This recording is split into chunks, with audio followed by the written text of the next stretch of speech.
important is to have these kinds of events, and what's the message we want to send out to the public? Well, people still have a dream, but it hasn't been fulfilled yet, and that there's still a lot of work to be done. And for me, it means everything because my great aunt worked with Dr. King and Rosa Parks, and she helped start the Highlander School where they trained people about civil disobedience. So this means everything to me, and the legacy of Dr. King, but more importantly, the legacy of the civil rights movement is very important that we never forget. We keep moving, but we never forget. What do you think, like some of the things that, if we had an opportunity to tell people like 2 or 3 things, what are some of the things that specifically we can do to start making that happen even more? Can you share any of those thoughts with us? Number one, it takes work. And you have to be willing to go out and sacrifice. Nowadays you're not as much putting your life on the line, but remember the people who walked to Selma, they put their lives on the line, and people forget about that. So it takes work. A hashtag is not work. Tweeting is not work. While it's good to voice your opinion, you have to get out in the streets and work.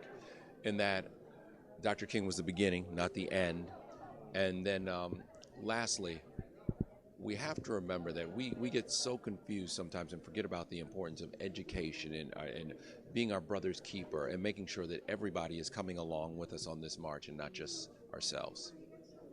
And your personal platform for 2016, what is your mission statement for this year? My mission statement for 2016, do more. I like that, do more. And it's not just a hashtag, actually do more. Do more and be better. I'm here because the UC is partners in the reinvention of Martin Luther King Hospital, and I was involved in it, and it's a passion project, and it's an especially proud day. You know, sometimes you have a dream of doing something and you never get to see it become a reality, and in this case, in a short 7 years, it's become a reality. So tell us, how inspired are you about rebuilding this hospital? I am extraordinarily inspired. I went to visit the hospital when it opened, and I was quite honestly in awe.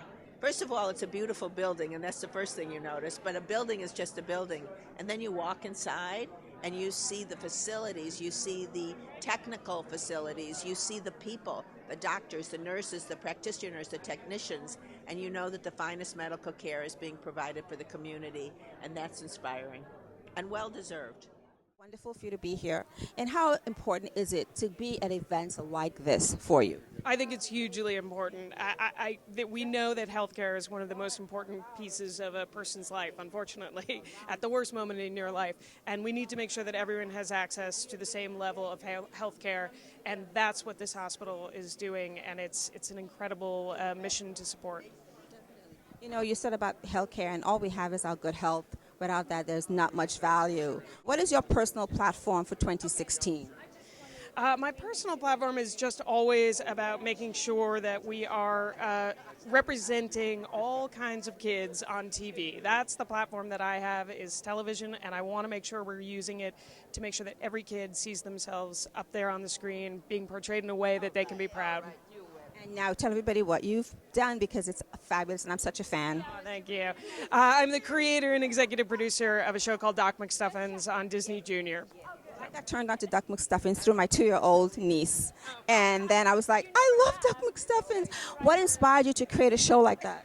Well, the truth is, it was really a personal thing because my son has asthma. And so going through the healthcare system with him and knowing how scared he was, it just occurred to me at some point that no one had done anything to demystify hospitals for little kids and how important that was.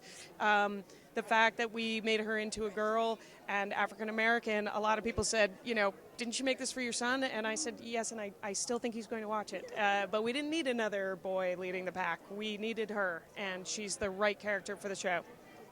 Thank you so much. I'm so glad I had the chance to chat with you, and enjoy the luncheon. Thank you.